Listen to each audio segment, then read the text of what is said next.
Okay, hello everybody, everyone. Again, welcome to our fourth meeting in this seminar series of our Muslim Worlds Network. Today we have the pleasure, the honor to have here with us Nadia Fadil. I will briefly introduce her. She doesn't need, actually my presentation because everybody of you knows her and her work. But Nadia Fadil works as an associate professor at the Department of Social and Cultural Anthropology at KU Leuven. She works on religion, race, and secularism with a particular focus on Islam in Europe. Among many publications, she's the co-author and editor of Secular Bodies, Affects and Emotions, European Configurations, and Radicalization in Belgium and the Netherlands, Critical Perspectives on Violence and Security. Today, she will present a paper tentatively titled Skepsis and the Anthropological Encounter. Please, Nadia, the floor is yours. So thank you, first of all, Fabio, for your very generous introduction, and also Lily and Fabio for the invitation. So it's really an honor to be here. And I also want to congratulate you also with the network. I think it's really great that there is this Islam-centered network within the EASA and within the anthropological study within the anthropological discipline. So thank you. So the presentation that I'm going to give today, or the talk that I'm going to give today, builds or is actually a paper that is forthcoming and that will come out also in an edited volume in the coming next year, I think in 2025, that is edited by Annika Lems, Jelena Tolsik, and Sabine Strasser, within the EASA series. So it's the 50th edition of the EASA series. So they have this volume on anthropology of Europe, and this within that context that my presentation or my chapter will appear. And I decided to work on this particular paper. We were very much invited also to think about our anthropological practice. So it's very much also an edited volume that looks at anthropology today and what it means and what it represents. Because throughout the years I have noticed, not just around me, but also within my own practice, not necessarily a reluctance, but rather an increasing, I don't know whether the word difficulty, but at least a set of self-consciousness, if I can use that word, a form of self-consciousness in doing research, in working with people, and in also thinking about my relationship also to my interlocutors. And so it is something that has also gained more prominence in our recent research project that I'm also running as a PI, whether it's de-radicalizing the city or the work that I'm doing with families of people who went to Syria and return. So what is this kind of relationship that we are establishing, and what kind of work are we doing, especially when people are not very receptive or don't really care about the knowledge that we produce? And this, of course, is not a new question within anthropology. This turn to reflexivity, which is already present since, you could say, the 80s and the writing culture movement. And so in a way, it's also an attempt to think about this in continuity with those kind of conversation, but in a context of Europe where working on Islam is increasingly being disputed, not just by an environment that is highly securitized, but also by research participants who do not necessarily always see the value of the work that you do. So it's a bit this kind of conjuncture in which I'm intervening. So I'm just going to start reading the paper, and then we can, of course, have the discussion afterwards. Have you always wanted to talk about your experience as a Muslim to a sister who is studying our reality? Well, now is your opportunity. You can share your experience and your view on society and show the world who we are to dissipate the prejudices that exist on Islam. Those were the lines of an email sent by Yunus, a young man from Brussels, during the spring of 2003. I had just started my fieldwork for my PhD.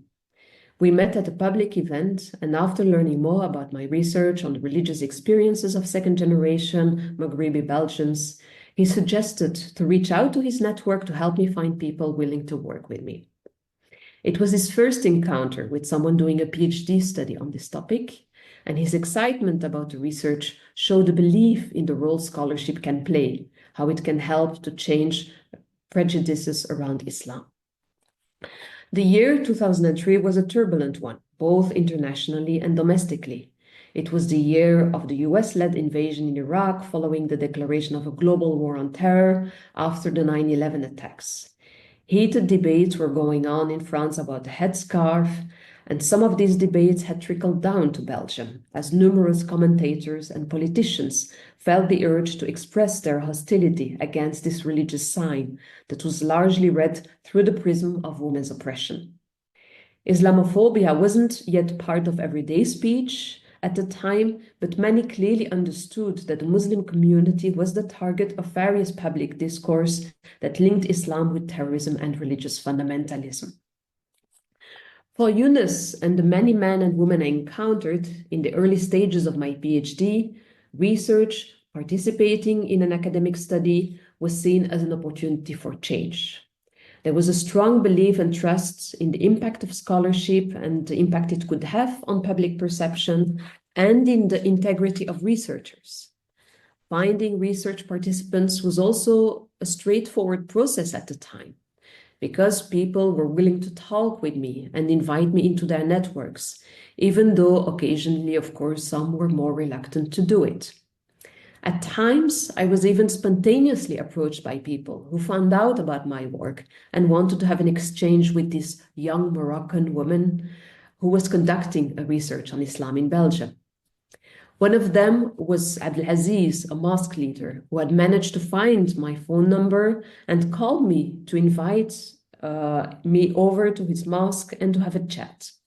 He was very excited about my study and proposed to facilitate my research in any way I wanted. So for a period of almost 2 years, I participated in dozens of seminars, workshops, and conferences by Islamic and sociocultural organizations and interviewed about 80 men and women about their religious experiences and views on secularism.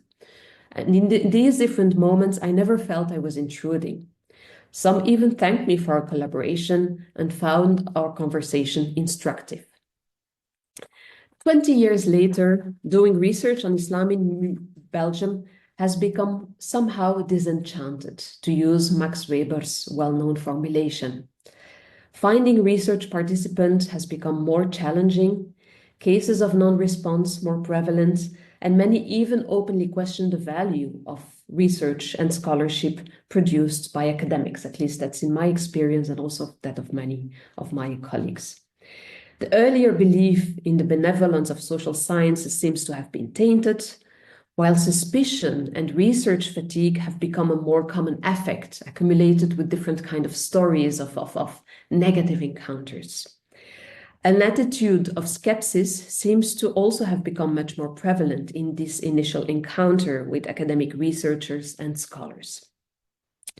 This presentation takes skepsis with the anthropological encounter as a starting point to explore what it says about the changing condition of ethnographic practice and the growing symmetry between research participants and scholars. Now, of course, my work is rooted in Europe, in Belgium, in a very specific moment of history, so I do not claim that it can be generalized to other contexts. Frequently associated with doubt, the notion of skepsis is often equated with the doctrine of skepticism, which is widely seen as a foundational for critical rationalism and the Enlightenment tradition.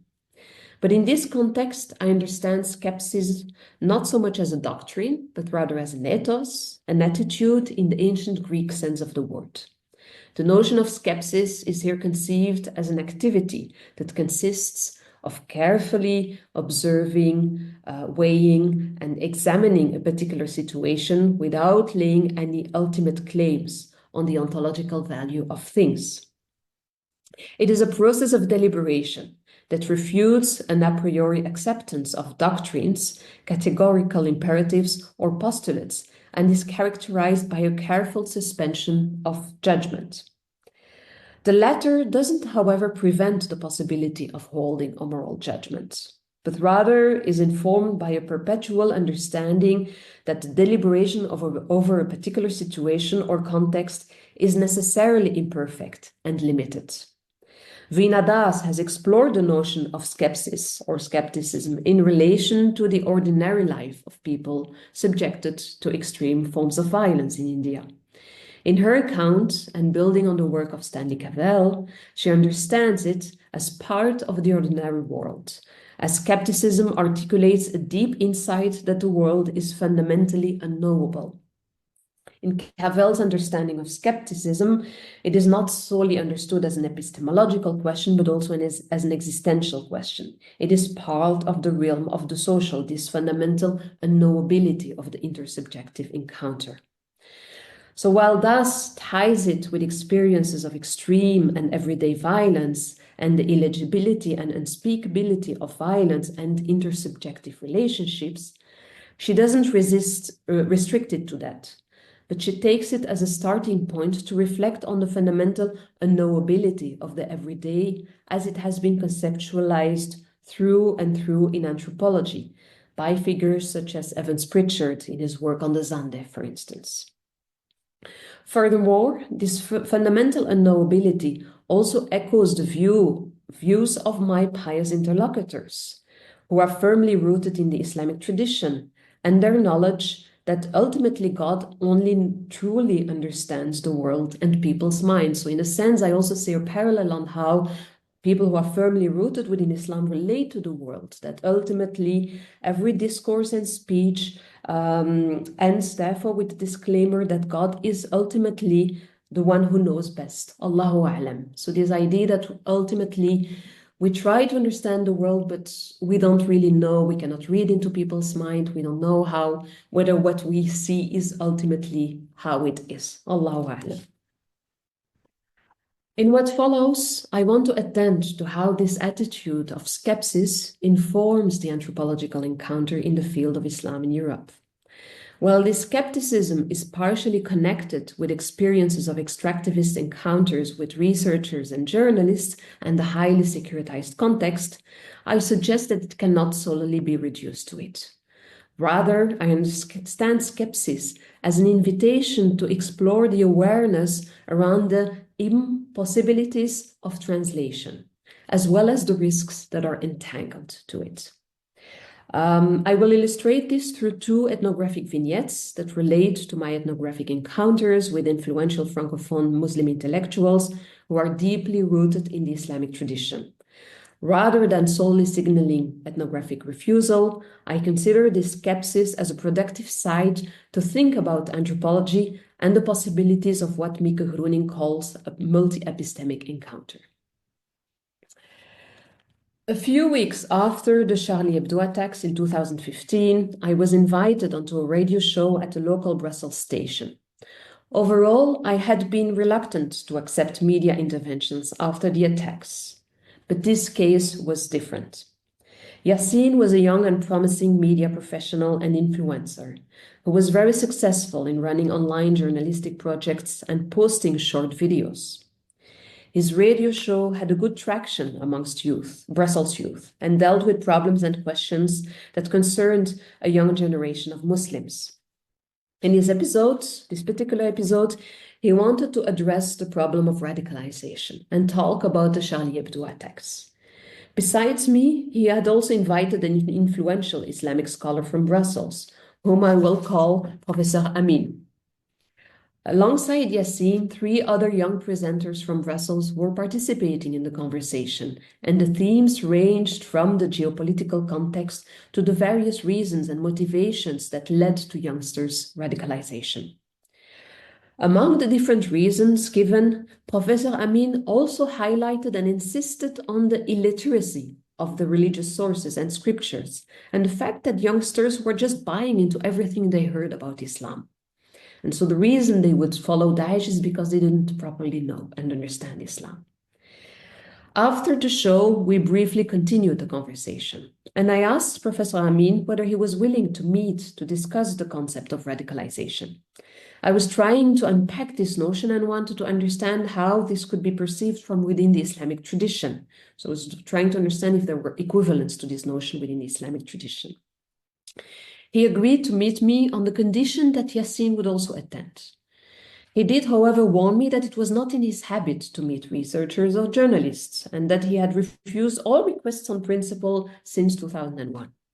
This decision, he explained, was due to an interview he had given to journalists from the RTL, one of the major commercial francophone TV channels in Brussels, in Belgium. At the time, he was working at the Islamic Center, and the 9/11 attacks had just happened. He welcomed the journalists and showed them around to convey a different image of Islam, hoping to give a more positive image. He also willingly accepted all questions they had and answered them patiently, including one that dealt with stoning in Islam, that is also present in the Quran. He approached the topic with a lot of caution, trying to situate this thorny issue within the Islamic scriptures and in their historical context, without immediately saying, well, this is just bad and we should ignore this kind of verses. Yet when the sequence was aired, the interview was headlined as "The Salafist in Brussels," where he was portrayed as an Islamic fundamentalist and an apologist of stoning. He felt betrayed and promised himself since that he would never give any kind of interview anymore. His agreement to participate in the local radio show hosted by Yassin was highly exceptional, and due to the fact that he knew Yassin and his family very well. He had seen Yassin grow up and saw his radio show as an opportunity to address a different audience than the listeners to his sermons online. Yet 10 days after our initial meeting, I received an email from Yassin, telling me that Professor Amin had changed his mind and no longer wanted to meet. He never really gave a reason, except that he just didn't want to be involved in an interview anymore. I wasn't completely surprised by the cancellation. Professor Amin was known for not giving interviews to researchers, like several other influential Islamic community leaders and scholars. The significant number of Muslims in Brussels, which is estimated at around 20% of the population, and the rich Islamic civil society have led to a significant amount of curiosity and interest amongst researchers and journalists, both locally and internationally. Over recent years, and in the aftermath of the attack of 2015, this curiosity had only grown. Brussels and one of its 19 communes, Molenbeek-Saint-Jean, had gained notoriety as a hotbed of Islamism. Several investigative journalistic reports and scholarly studies were also published that documented the various Islamic networks within the Muslim community. Most often, these studies largely addressed questions such as integration, secularization, or radicalization, interrogations that strongly echo and resonate with the wider public's concern regarding Islam in Europe.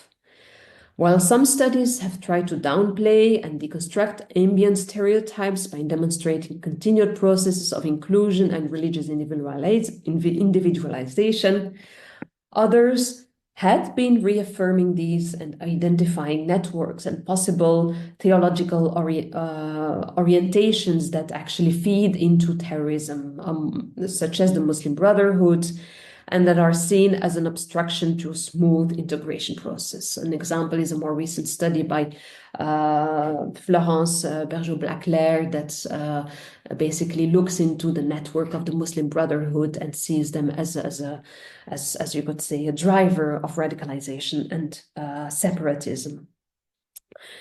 Such academic studies rarely go unnoticed, but are often accorded a large degree of media attention, sometimes even awards. I believe Florence Bergeau-Blaclair has even been honored with the medal, I think a medal recently, Legion of Honor, I think, by the French government. Hence feeding into existing public polemics around Islam. So also the work of Gilles Kepel is also an example of that. So the skepsis of people like Professor Amin can therefore be situated within this wider discursive context.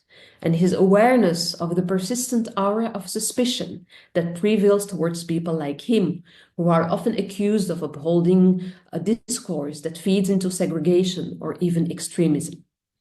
On one occasion in 2013, he even publicly spoke at a conference against typologies scholars use, addressing the latest work of a Belgian anthropologist who had published a monograph on Muslims in Brussels and where he himself was typecasted in a particular way.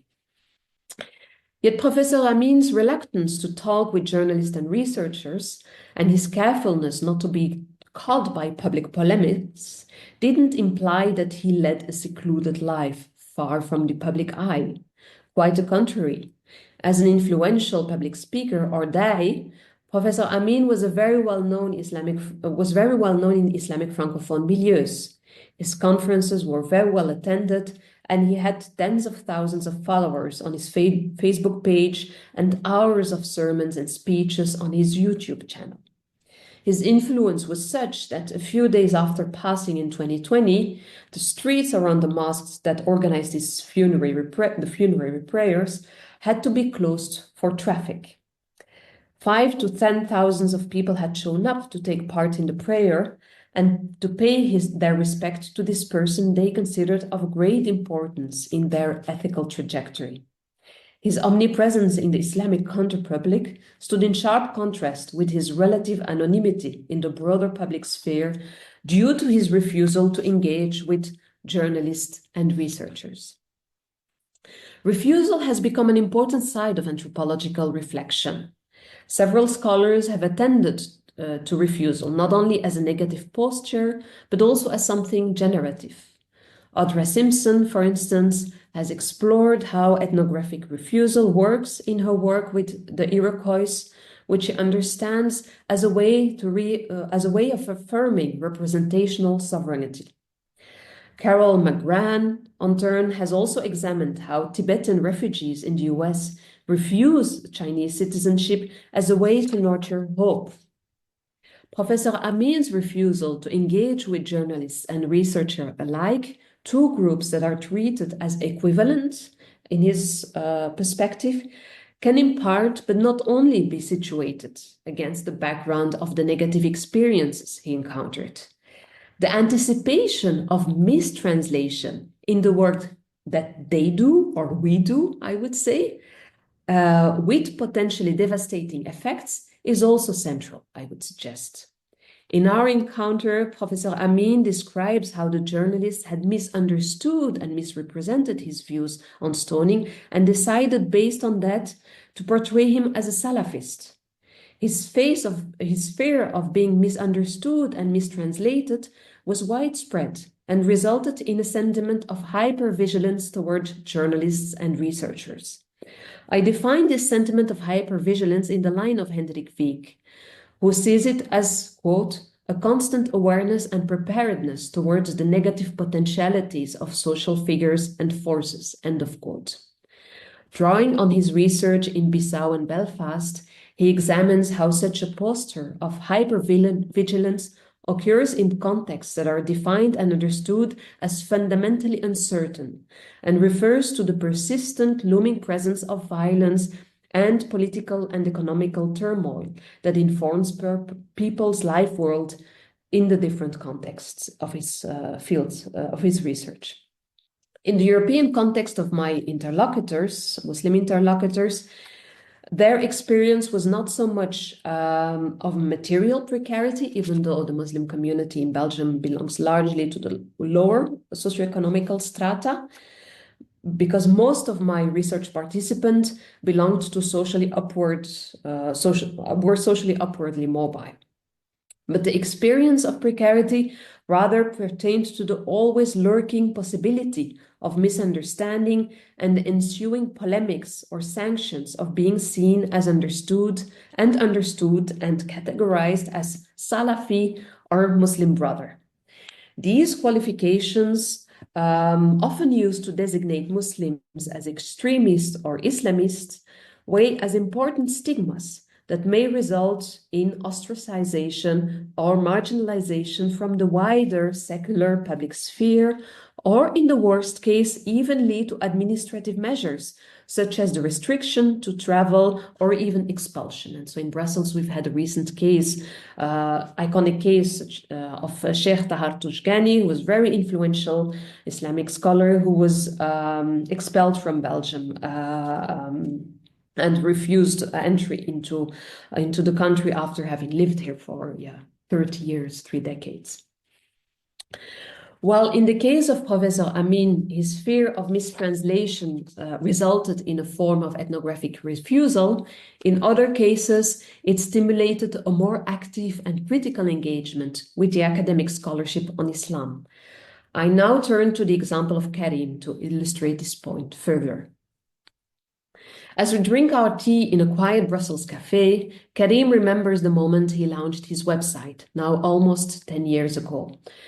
In this website, he critically challenges the scholarly and political discourse on Muslims in France. And so he says, I was living abroad at the time, and my mother sent me 2 texts, thinking I would be interested. They dealt with what is called political Islam. The texts were written by 2 French political scientists and published by in a magazine by a well-known Dutch network of scholars working on Islam in the contemporary world. In these texts, the researchers tried to offer an understanding of this phenomenon. I remember reading them and thinking, this is just so bad. I was so annoyed by the poor quality of their analysis that I decided to put my critiques in writing. And this is how the website saw the light. Born to a Palestinian father and a Belgian mother, navigating between different cultures had been a constant thread in Karim's life. He also turned this into a professional career as he ventured into the domain of linguistic and translation as an adult. After his university education, he left Belgium to live in different countries in the Middle East, where he also worked as a translator and co-founded an Arabic language institute. Yet after many years abroad, and with the growing political instability in the region, he decided to resettle in Belgium and resume a career as a translator here. He now worked for several public institutions, while also spending his time traveling abroad in between assignments. Besides working as a translator, Karim was also an avid reader and prolific writer. He had an impressive mastery of the Islamic tradition and a keen interest in history, in particular the political history of anti-colonial movements in the Muslim world and the civil rights movements in the United States. As the author of multiple books and texts, he sought to restore the agency of Muslims and of other subaltern subjects, defying racism and Islamophobia, which he saw as a pervasive structure of Europe.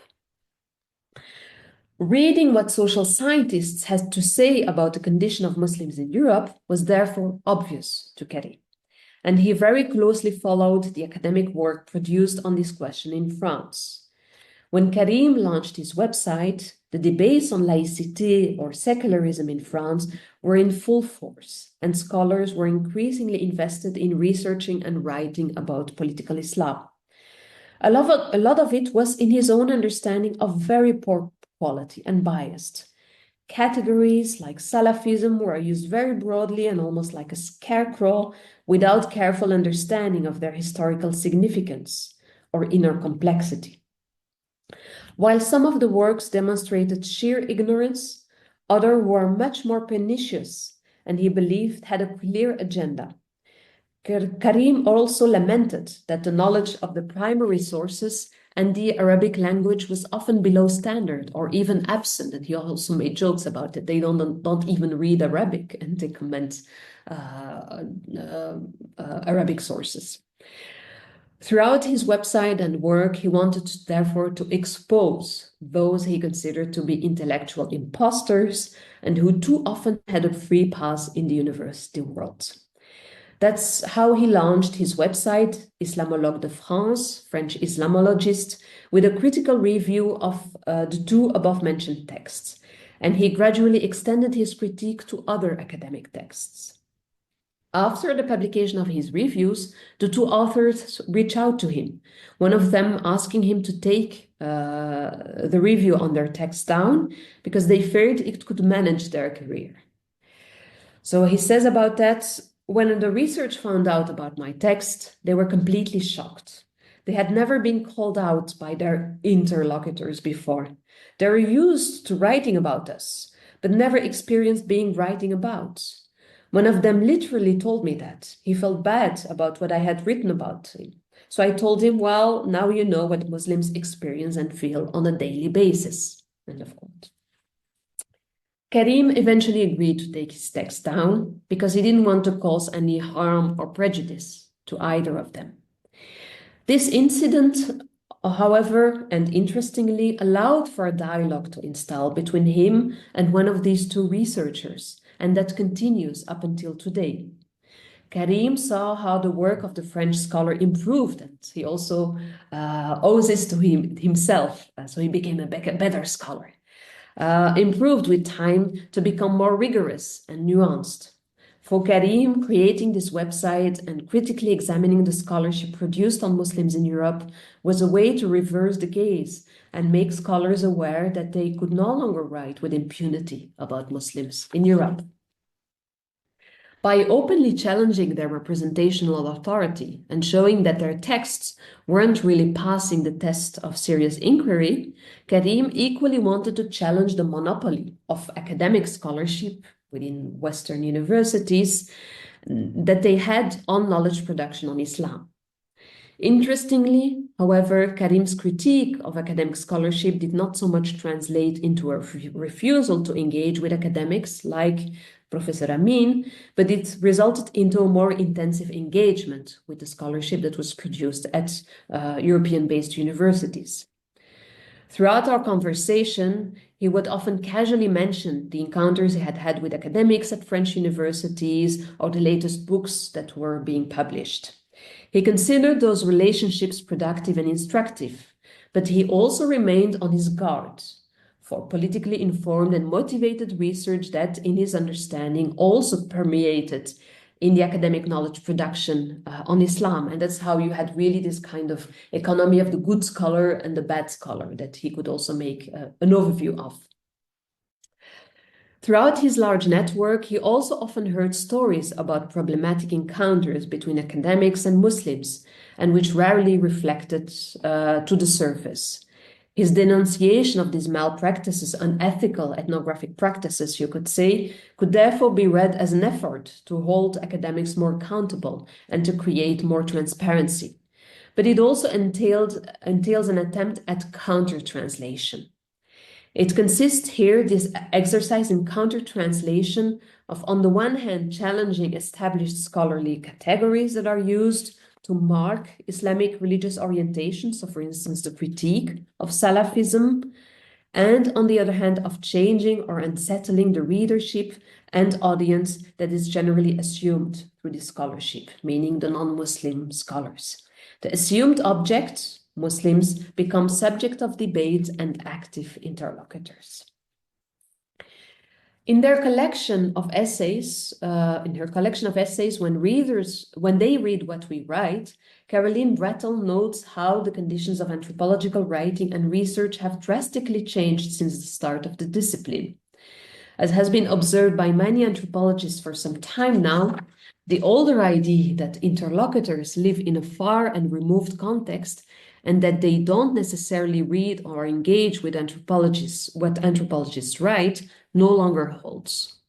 Not only has the internet and modern communication technologies led to an unprecedented democratization of access to knowledge, also the knowledge produced in universities, the objects of study are also often deeply entangled within the anthropological knowledge of production as readers or even as co-producers. As a result, scholars have observed various critical or at times hostile responses to their work, which have also led some to address the question, "Chi bonum," who benefits? And I'm quoting here Nancy Shepherd Hughes, who comments on this.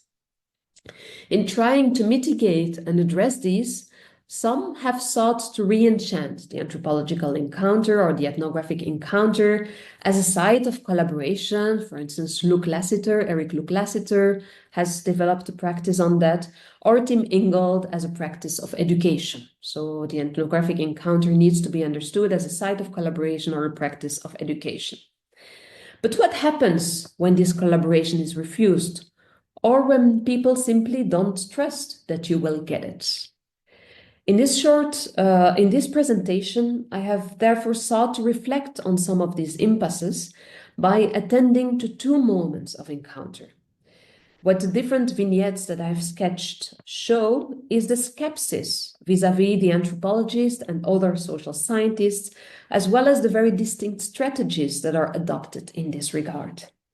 While in the case of Professor Amin, a refusal of exchange is manifested altogether, and while in the case of Karim, an interdependency is highlighted, which could potentially even lead to collaboration in the knowledge production.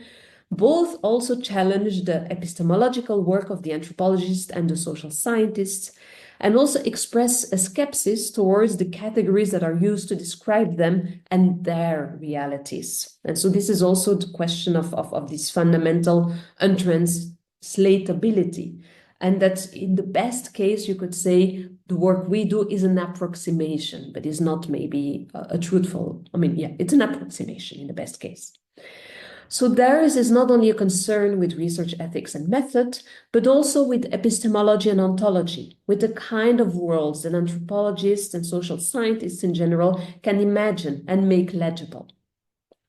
Rather than offering or seeking a way out of this, I want to paraphrase Donna Haraway to stay with the trouble. The trouble lies in the deconstruction or even inversion of the long-held distinctions between observer and observed, scholar and non-scholar, those who know and those who don't know, a distinction that has been essential for demarcating social sciences and anthropology from folk theory and knowledge. Skepsis, I want to suggest, can be a way to rethink the anthropological encounter without having to re-enchant our research practice. Starting from skepsis can become a way to reground the ethnographic encounter as a space of dialogue and exchange rather than a site of representation. Thank you.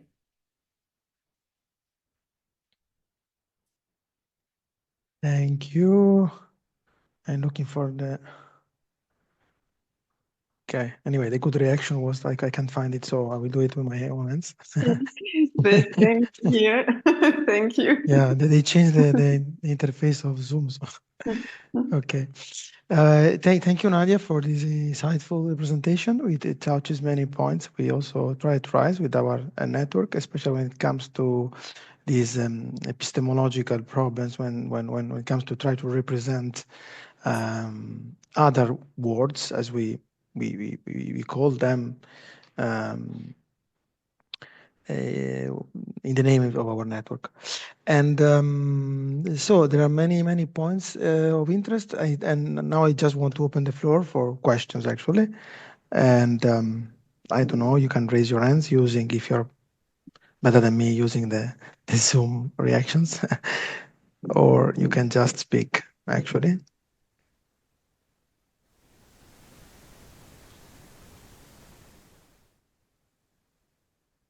Okay, one question from Julia, one from Lily. Nadia, do you prefer to gather more questions or one-to-one? No, we can go one-to-one, and because I think we have time, no? Yeah, we do. I see, actually, yes, we have 45 minutes, so we have. Okay, so Julia, please. Hi, can you hear me and see me? Yes. Hi, I'm very happy to see you all gathered here online, and soon I hope also in person. Thank you for all of this series. I always appreciate it. I'm always the first one asking questions to anyone. And I would like to thank you, Nadia, for this presentation also, because I really have seen myself into my own just finished field work, and also this dynamics of skepsis and of course trust and positionality questions and so on. And I think to me, my participants have been very inspiring, and also like an inspiration to reflexivity and other forms of research. And I'm sure that also from your paper, this is somehow something that we share all as a community of researchers that try to deal with the encounter and with the knowledge production and the politics of knowledge production and so on. So I wanted to ask you a little bit, given your 20 years experience in the field, more or less, how have you been seeing changing in and out group dynamics, also in the relationship in between the researcher and, in this case, the Muslim communities? Because I'm sure that you talked about Muslims and researchers, but what happens when the researcher is Muslim? What happens when the researcher maybe is considered to be somehow part of an in-group dynamic that could be religious-related, ethnic-based? I mean, how this positionality is renegotiated, and how does trust work in that sense?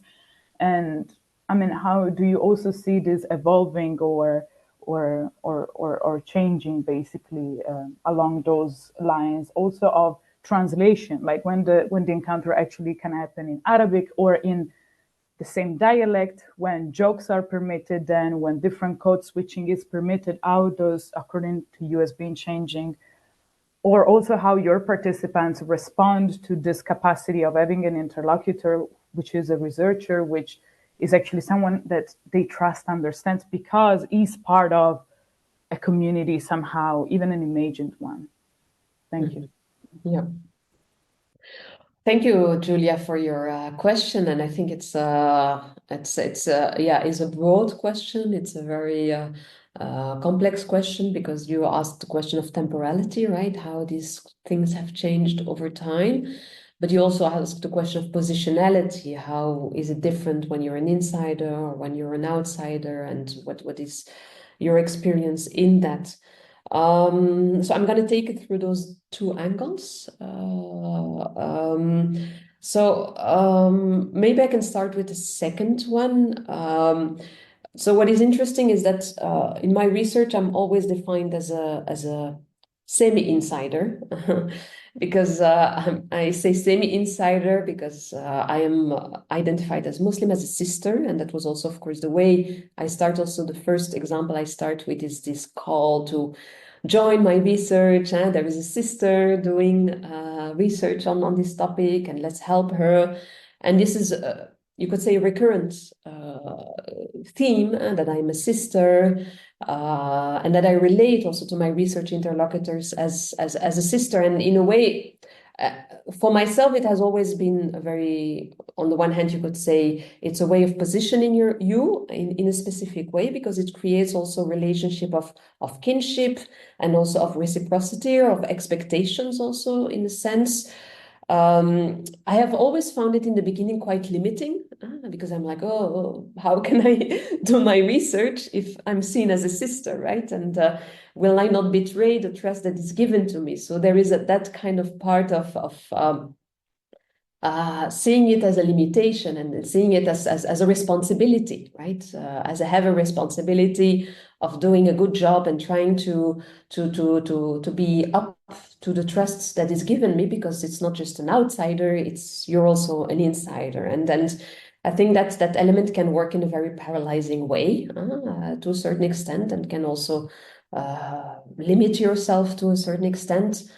So I would say that my first answer to that is that it has taken me time, and I think I'm still grappling with that. I don't think I have the right solution for that, because it's also very much conditioned by the context and the moment. So, for instance, when I published my dissertation, I invited all the people I met to my PhD defense. They came there, and some of them commented, like, it's funny how you represented things.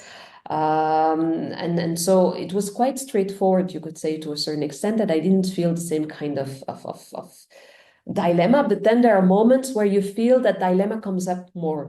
And so, for instance, a specific moment was, I think it must have been around 2006, 2007, when there was this investigative journalist who had gone undercover in Molenbeek and had written this very trashy book on Molenbeek. And she was also of Moroccan background. And so all of a sudden you feel like, well, am I going to be perceived in the same way? Am I going to be seen in the same way? So you have these moments of becoming more apologetic and becoming more anxious around how that relationship will be maintained. And you also feel that at that moment people are more, suspicious, right?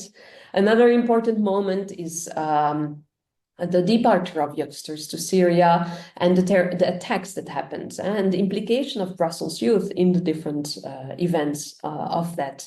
And that was also a very hot moment when you feel like all the public eye is looking at it. You have all these journalists, you have an invasion of people there. And those were moments typically when I would retreat, when I would take a step back and I would feel like, okay, I'm not gonna bother talking to people because it's basically not the moment. So I felt that for me, those were moments I would often feel like this is not the moment to do research or to be involved or invested. Maybe you can talk to people, of course, who are close to you, but not necessarily engage much further. So for me, I would call them moments of opening and closing of the field to a certain extent. That I witnessed also in different moments.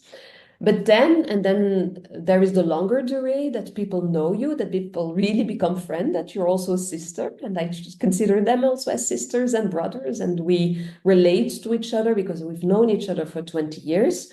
And in that sense, at that moment, research becomes something of a conversation. It's not really me interviewing them, but it's more me thinking together with the people I work with, and in a way also involving them in a different way in the research that I do. Also no longer doing research with the people that I consider sisters and brothers, but you could say doing interviews with other people because some have become too close to me and I don't feel comfortable interviewing them anymore. So I think you see all these variations of change happening. And I think that's would be my answer to you, firstly. And I think it's an answer that also brings the temporal dimension in it, that relates to this opening and the closing of the field, if you can use that word, because I think there's also a whole reflection about what is the field. That happens at that very moment, and that I think you should just respect to a certain extent. It's not the moment to interview people. So I think that would be my answer to you. I don't know if it's work in progress. I mean, I see your silhouette. I don't see your face, so because we have the counter lights, but I don't know if it makes sense. Okay, thank you. I think Lily had another question. I think we have. Should we read it? We have a comment from Akbarno. If you want to, Akbarno, if you want to speak with your microphone, please go ahead and comment. If the mic doesn't work, I can read the question really, but yes, you can choose what you prefer. Fabio can read your comment or Akbar. Maybe she has some problems with the connection, so I shall read the question, okay? Yeah. As a Swiss Muslim researcher, I have noticed that the anthropological encounter with my research partners, young Swiss Muslim adults, is quite positive most of the time. Indeed, my research partners point out that their everyday reality, their narratives are hardly voiced out in the dominant narrative of the Swiss society.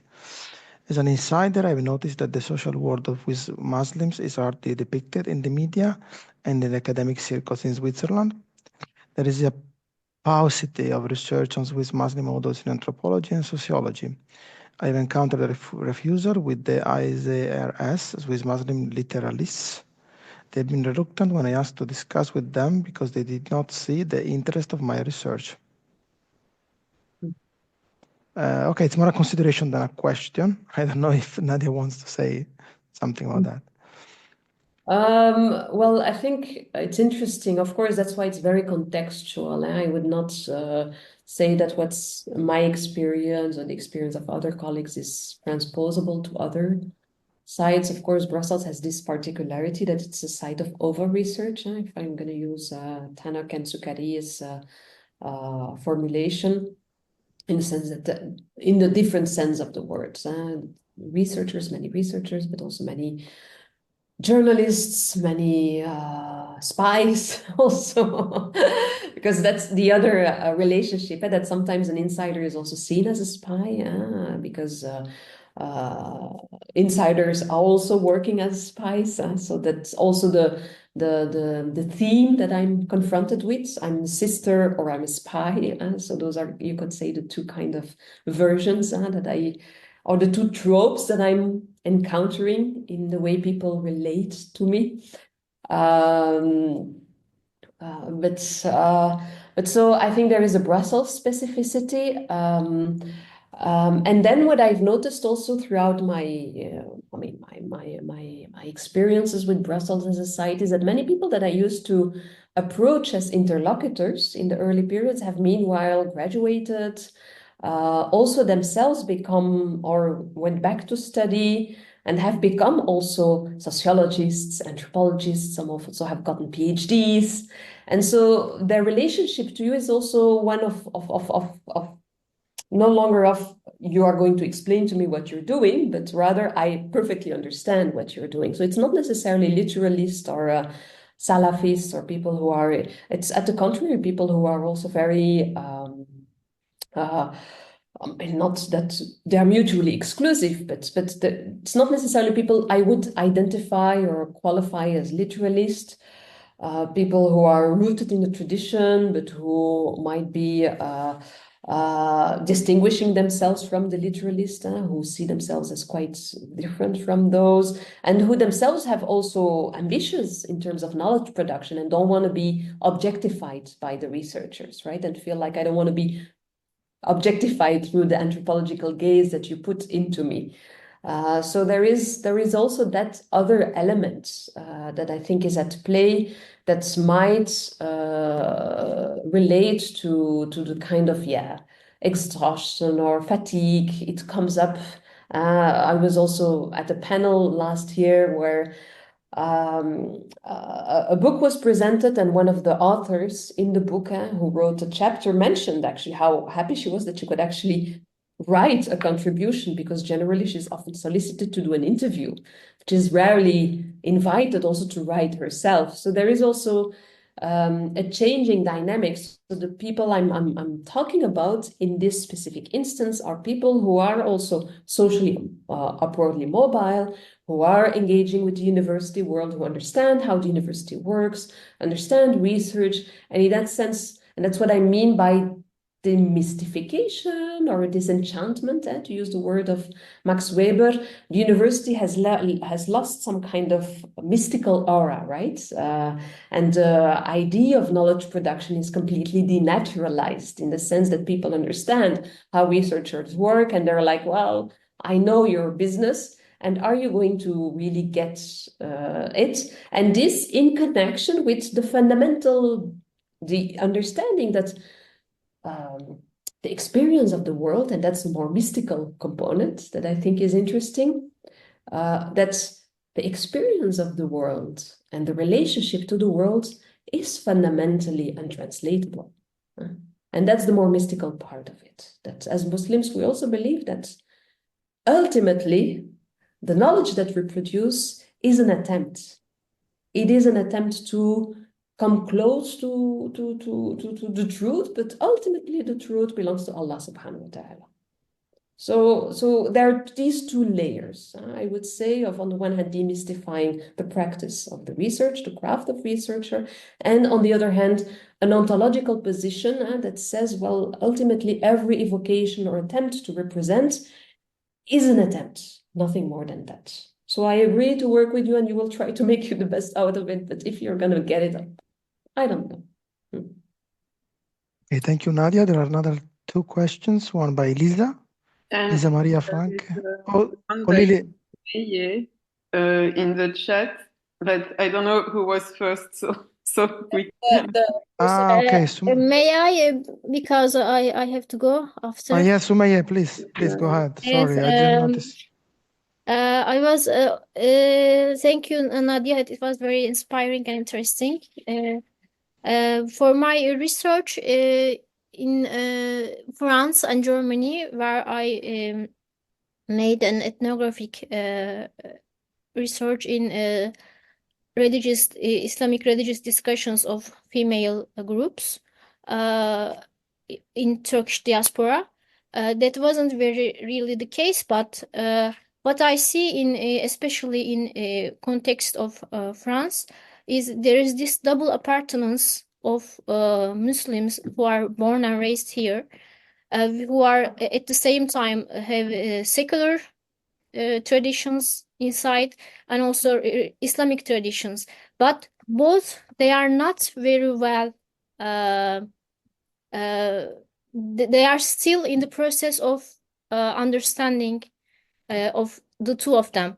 So I think there is not only double mediation and double tradiction between the ethnographer and the research objects, but there is also this tradition and mediation within themselves, between their two different belongings and appartenance and traditions, I think. So this is what complicates the case, I think. There is always this mediation and tradiction, and I am not sure if they can translate very well also what they know to the researcher, because I don't know if they know it very well. I don't know if I could explain, but what do you think of this? This is my question. Yeah. No, I think I agree. I take it as a comment. I don't know if it's really a question, because I share your observation on, and of course you did your research also with women who were involved in knowledge circles, and I think in your dissertation you also describe, it was really interesting, I found in your dissertation how you describe also the challenges you experience in being taken seriously also as a researcher by your research participants. But no, I fundamentally agree with you. I think there is this epistemological multiplicity that is not just outside, but is also inside the different participants or people, and where the question of the synthesis or the relationship between the two is an empirical question. I would not say it's a question of uncertainty, but it's an empirical question. And it's also something that I find really interesting, how in the contemporary knowledge production of Muslims in Europe, whether it's in the francophone field particularly, because that's the field that I know best, you have a new generation of scholars and intellectuals who really straddle between these two different epistemological regimes, right? And who will use Agamben and Ibn Taymiyyah in the same text to make a specific point. And I think that's really interesting how these two repertoires are being connected to make a specific point about the illegitimacy of democracy, for instance, or the authoritarianism of the state, for instance, right? Okay, Lisa, please go ahead. Hi, yes, thank you. I'll switch on my camera. Hi, it's nice seeing everyone. Thank you very much, Nadia, for your presentation. I actually agree with what you're portraying, and I was reflecting on my own experiences, which are, of course, very different, and therefore highlighting your focus on that it's very context related, because my research takes place in the Middle East or in select countries of Arabic-speaking communities. And what I notice that the older I get, my standing or credibility in the field changes, not necessarily to the better, because now I have to defend, for example, why would where does the money come from that you can carry out such research? Why are they interested? So this kind of spy notion is there. At the same time, being older and having a family gives me more credibility, as in the sense of having social capital. Whereas being a PhD researcher, things are still, again, different. So I think the life trajectory is so important also in the sense of our interlocutors, what you mentioned, growing older, having also their own different life worlds that influence them in how they are able to interact with us. So also the sites of interviews taking place change from maybe any kind of public space to more private, intimate spaces of families, at least in my case. Then, of course, we have all the political situations in respective countries, Egypt, where it's not possible to actually act as a researcher in public anymore. So these kind of circumstances also change and differ. And yes, I think while we are always aware of the positionality, I think there is more to it, as you portrayed in your paper. And as you said, I think there's also a lot to still explore. So yeah, I don't really have a question. I'm just also thinking along how reflecting on my own experiences, which are also changing and becoming incredibly more difficult and complex on various layers. Thank you. Shall we take also Shantanu? Yes, Shantanu. Yeah. Hi, is my voice audible? Yeah, Yeah. it is. Thank you, Professor Nadia, for the very wonderful and a very thought-provoking talk. I was wondering if you could just share from your experience that using the notion of skepsis, how has over the years your understanding of religious authority evolved, and how do you think the community itself thinks about religious authority, and maybe how that idea of religious authority, both religion and authority about religion, sort of gets it comes into a very complicated relationship with the idea of ethnographic authority, when the ethnographer is sort of speaking, not necessarily speaking about religion, but representing the kind of the contradictions that may lie within the community as they navigate a secular multicultural milieu. So I was just wondering if you could speak anything to the question of authority, both religious authority and ethnographic authority, in relation to the idea of skepsis. Thank you so much for your talk again. Really, really inspiring. Thank you. Thank you. This is a wonderful question also. I don't know if I have the proper answer to your question, because I think it's also very interesting and layered question.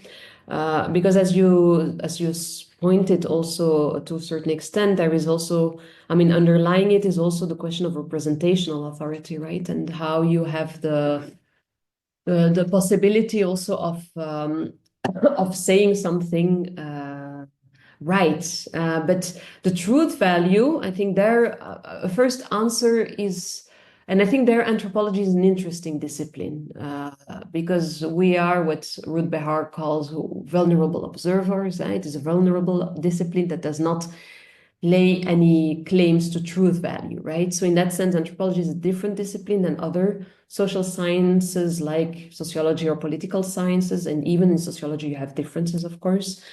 But let's say the more survey-oriented sciences, or because anthropology has done an important work in trying to reconfigure the truth value of what it says and claims, from a positivistic to more an interpretative, to being more an interpretative site, right? And an interpretative discipline in that sense.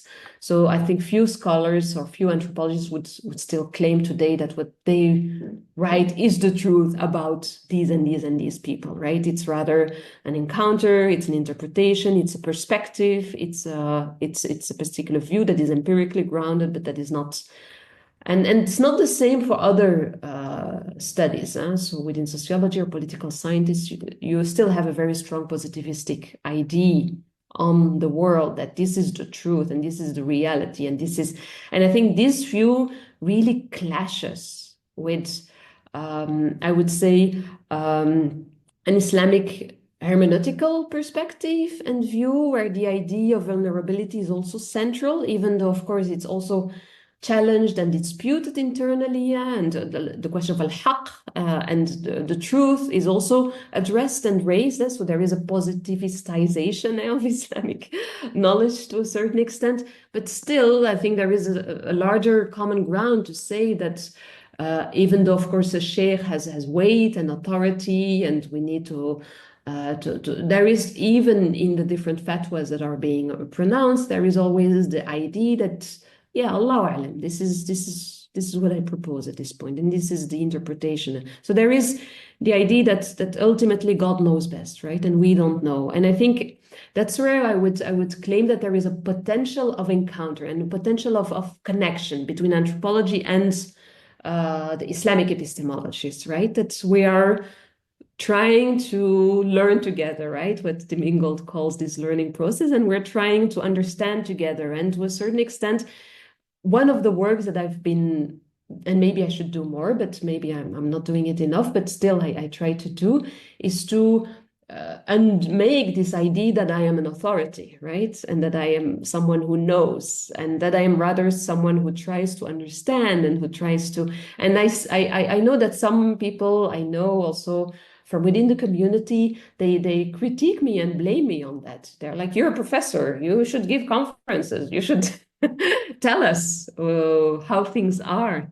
And I've always refused that, but that's also what I notice is the source of appreciation and why people want to work with me and accept to work with me, because I don't, and it's not a strategy, but it's something I've observed, that people also say, well, you can work with Nadia, she's really fine, we've known her for so long, and she's and it's also how interrelations and trust becomes negotiated. But my point here is not just that it's a human encounter and people know you and trust you, but there is also something about the type of knowledge that you produce and the statue that you give to it. And you don't claim to have the truth over a specific community, and you go to the news and you say how Muslims live and breathe and think and behave, but there is much more prudence over things that I think are a basis around which knowledge becomes constructed, if that makes sense to a certain extent. Okay. There is Akbar Noor's reaction to Mara's question, but Maras can read it himself, I think. Is there any other question? Lily, maybe you want to make a question? I also have eventually one, but... Yeah, so you first or me first, or we together? No, you go first. You go first. A reaction to what you just said, Nadia. So I think for Fabio and I, we have this interest in thinking how the Islamic intellectual tradition can also contribute to anthropology, on a methodological level and theoretical. And so I think you really raised this question too. And so I'm interested to hear a bit more about how you, for example, you mentioned this question of unknowability, that I believe also means that the posture of the researcher is more is closer to a certain humility that we find also in Islam towards knowledge and the limits. We see the limits of what we can know. So I'm interested if you see some potential to make use of this attitude. But then I'm also wondering, because you also mentioned skepsis as something productive, and you explain how it's different from being skeptical. So, but still, skepsis doesn't, of course, when we hear skepsis, we don't think of trust. That is also this fundamental element that you also said is present with your interlocutors. So, and skepsis we may also think of critique, and critique is in a way not entirely aligned with what I mentioned about the Islamic attitude attitude of humility. So I'm wondering if you have ideas along these lines. Yeah. Thank you for these great questions. I mean, yes, I do see a line between this epistemological humility, right? In a way, I mean, to be short, I mean, of course, that's what we also like to do in anthropology, to say we in difference to other disciplines, that the virtue that we cultivate to a certain extent in this discipline. And I do see parallels between this and what I think Islamic scholarship is also about, because ultimately, and I think that's what maybe there is an analogy there, ultimately there is this understanding that the truth is not in your hands, but it's outside of you, right? Whether it's your research participants, and you try to come as close as possible to the life world of your research participant, but did you completely get it? Did you manage to completely represent it in a truthful way? There is always this kind of doubt and insecurity about, do I get it? Am I representing it right? Am I not making a mistake? This commitment also. And of course, within Islamic tradition, Allah, right? That also acts as the eternal actor that you try to understand and see, but remains a source of mystery, right? And that you will never completely approach. What does Allah want from us? So I do see, without wanting to fall into shirk, right? But I do see a connection there between these elements, which is very different from how I would say positivistic knowledge is being produced, where the scientist is the omnipotent and omniscient figure that relates to the world and understands and domesticates the world and represents the world to a certain extent. And we also see how actor network theory have completely demystified that view on science, that even within biology, this doesn't hold truth, and that it's not, I mean, it's a chimera, right, that idea, but still, that's the positivistic model. And I see, so you're right, I do see a bridge there. And I think that's the bridge of multi-epistemic encounter that Mieke Groeninck talks about. And that I think is a side, a productive side to think about, and to allow for this dialogue and exchange and co-optation and coalescence, you could say, of between Islamic knowledge and anthropological knowledge to occur. Whether Skepsis stands in contrast to that, well, I mean, in the line of Das and Cavell, Skepsis is not understood as criticism in the destroying sense of the word. I critique you, but it's really understood as a matter of prudence, right? And it's a matter of not really knowing how to relate, and even you're unknown to yourself. So it doesn't just apply to the other, it's even about yourself, because you can keep surprising yourself, like, oh, I didn't know I had this in me, right? So you're even a mystery to yourself. And so this warrants also carefulness. And so I see there also an ethics of care and the potential thereof, rather than just, and of course the other variant is an ethics of critique and of destruction and of I don't believe you and what have you. And you also find that in the Islamic tradition. So it's not that it's not present, right? You also have people who are like, he has not properly read the Quran, he doesn't understand anything about the hadith, or you're ignorant in the interpretation of the tafsir of this and this and this person. So you also see that. It's not just... but I think, yeah, the inclination, I think, is also that I find interesting, and the potential that I find interesting is one of humbleness and of yeah, I don't know if this is right, and I think this is a side of understanding. Not just people don't like researchers because they have bad experiences, but there is also this element, will you get it right? If I spend time with you and I share, but will you get this right? And I trust you because I know you and we've been hanging out for such a long time. So I know you're a good person, and that's why I accept to work with you. And inshallah, you might also write something that will be useful.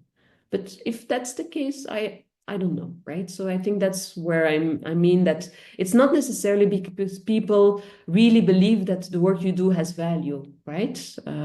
People sometimes accept to work with you even though they don't believe that the work that you do has value or will have value.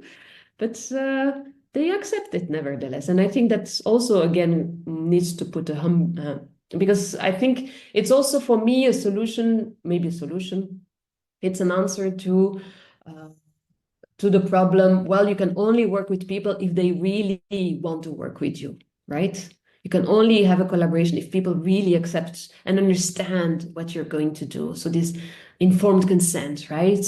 Which is all about transparency and which is all about predictability, and people understand what you're going to do with the data, and people understand what you're going to write about, which is really at the heart also of the ethical concerns we have these days. But sometimes people don't really know and don't understand, but they trust you. And it's not that they immediately trust you. It's also something that is built over time. And they will remain prudent. They will not share everything with you. There is this kind of continuous deliberation, and sometimes they accept to talk to you, sometimes they don't. Sometimes they will be more open to it, sometimes not. So and that's why I think this kind of skepsis catches it quite nicely, I think. Okay, so is there any other question? Or can I go ahead? Maybe there will be space for another last question by somebody from the public. Nadia, thank you again really for your presentation. I actually don't want to bring back some distinctions like the everyday and the normative dimension that you spend a lot of time discussing. However, as far as I understood, at least I have this impression that this notion of skepsis is very much connected to the idea of the everyday in some way, and the unknowability of the everyday. So a way of living or understanding the religion in not necessarily a too intellectualized way. I mean, if it's clear what I mean, just to explain myself. On the other hand, the examples you gave are from two intellectuals in some way. And this is something probably also Sumaya was raising as a point. These two persons are already some way mediators of an experience. So I was wondering whether in their writings, these two authors mention this experiential or more experiential dimension and what they make of it. So how we can keep together this skepsis and everyday and also these subnormative, I don't know how to call them, kind of discourses. Mm-hmm. Yeah, I think that's also a great question. I mean, I think for the first one, of course, I mean, how do you start writing a text? Because you start from specific experiences and encounters, and then you want to think through them and you want to work through them. So in the case of the first one, Professor Amin, I can't really answer your question because I mean, he passed, and I've never had the chance to really have conversations with him. I've met him at several occasions in different events, but we've never had a one-on-one conversation. In the case of Karim, I'm more in touch with him. So we regularly are in touch, and I see him occasionally, and he keeps me updated about his whereabouts. So it's someone I have gotten to know, let's say, for some time now. And I mean, how can I answer because your question is how do people relate to this continuous tension and this continuous unpredictability and unknowability of things. I mean, I would say the short answer is that for me it's an ethnographic question. It's something I need to work on more with people, because I don't want to speculate here.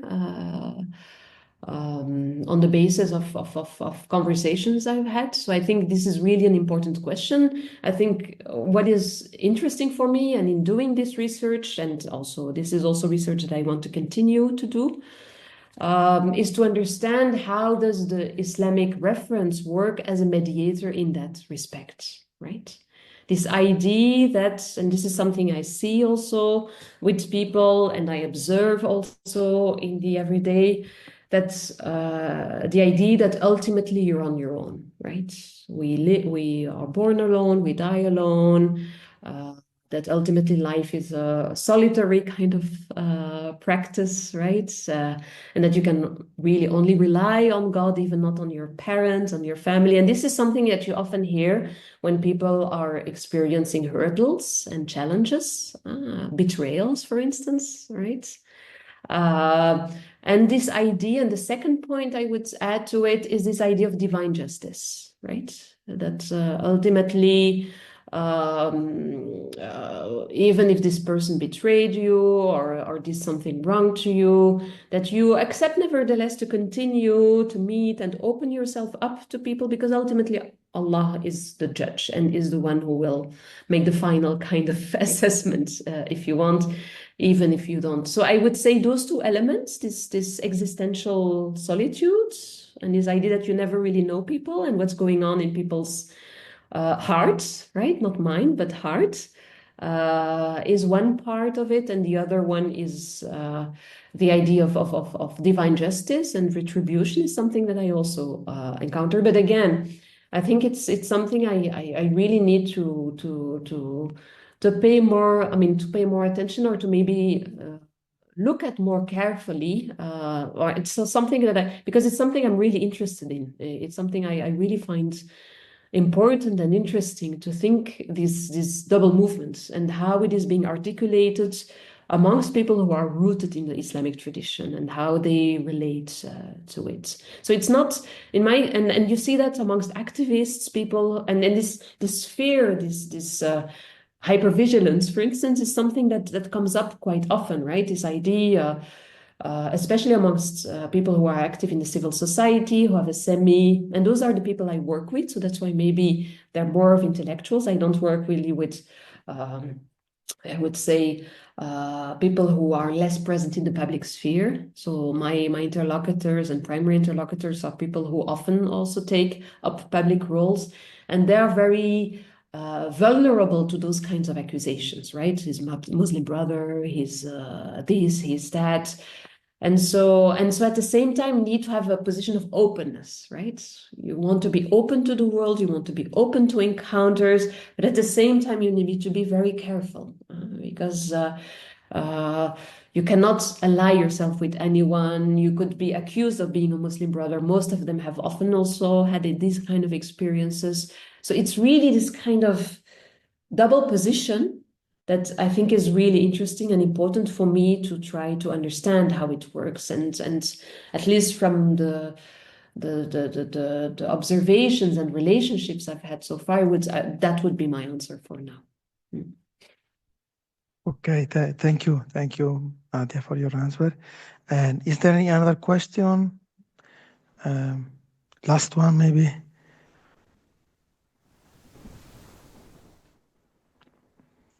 Anybody? Don't be shy. If there are not other questions, so I thank Nadia again a lot for her presence and for being here with us and sharing her thoughts and answering our difficult questions and spending time with us. Thank you. Thank you for this invitation. Thank you very much again, Nadia. I hope Thank we'll you, have other Nadia. occasions to interact soon. It was very interesting and nice. So thanks for joining us, and thank you for everyone who was here.